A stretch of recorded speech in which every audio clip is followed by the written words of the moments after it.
বুঝে এখন ওই ষষ্ঠীর জল দে দুব্বাটা দিয়ে সাইড কর 3 বার। হ্যাঁ 3 বার। হ্যাঁ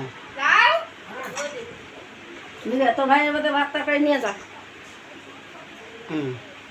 এখন ওই প্রদীপটা দিয়ে যেমন গরম করে ও মতন করিয়া দে 3 বার ওই কপালত ফোটা দে। এই যে এরকম করিয়ে গরম করা গো। হ্যাঁ হ্যাঁ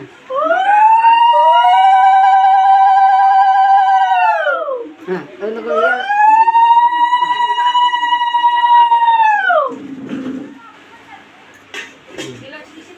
এখন এই যে পাখাটা নেই, পাখাটা দলফানা জল ছেড়ে দিয়ে ওই 3 বার আস্তে আস্তে করে হাওয়াতে।